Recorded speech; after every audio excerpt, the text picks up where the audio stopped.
So, we need to have a serious conversation about our current situation with the COVID 19 virus. I recently had two incidences with people that will directly result in the complacency that will lead to the death of hundreds of thousands of people. I work at Best Buy part time. We recently just switched to having no customers in the store, but will continue to take curbside orders, fill store pickup, do returns, and also allow access to Geek Squad services. I had a customer in his big Dodge Ram truck get irritated with me when I told him this. He huffed and puffed and said, "All over this stupid virus which is no different than the flu. This is stupid." He then took off. While standing in line outside of H-E-B, which is our local grocery store chain, to be let in, I kept hearing an old lady behind me making comments about how stupid it was for them to be forced to stand outside and that the virus isn't that big of a deal. Now, with my other job, I work firsthand with a response team that not only has the leading epidemiologist in the state, but it is also a resource for Governor Abbott when he and his administration has questions about the virus. I eventually became irritated when she started complaining to an HEB employee who was going around explaining the situation, and then she decided to share her opinion with him. I told her that she needed to be quiet and stop spreading information that will eventually end up killing people.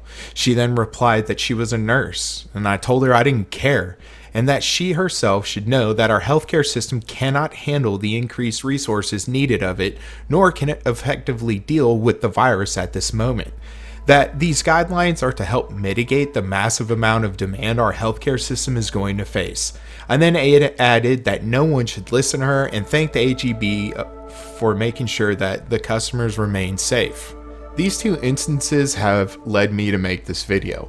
Let me put this as incredibly blunt as I can. This virus isn't a fucking joke.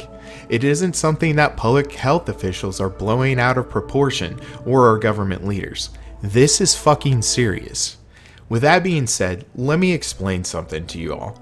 This virus is nothing like the flu. It has similar symptoms, but we're still learning about how it spread and how we can combat it. While it may not be as serious to those individuals that are healthy, it can and will have worse reactions to those that are older, who have compromised immune systems, who have respiratory ailments, and those with weak health overall. It is imperative that we do all we can to make sure that those who will be affected by it most are safe from contracting it. We not only need to build the herd immunity around them, but we also must take extra precautions for their sake. If you are one of the people that talk about being pro-life but then turn around and not follow the protocols released by public health authorities to help protect those that are most vulnerable around you, then you are directly contributing to the possibility of someone dying from this. Secondly, the protocols being implemented are not necessarily about stopping the spread of the virus, but keeping it within the capability of our healthcare system to deal with. As of right now, we do not have enough personal protective equipment for hospital staff to safely protect themselves. Medical supplies are becoming an issue overall because the entire world is dealing with this problem. A lot of factories are shut down and a lot of workers are not able to produce enough supply to keep up with demand. So, to help decrease the possibility of triaging who is going to die versus who isn't, our public health officials are trying to mitigate this problem. This is really a supply versus demand problem. There isn't enough doctors, medical staff, and supplies to deal with everyone who will contract this virus. That is why it is imperative that we take these protocols very seriously.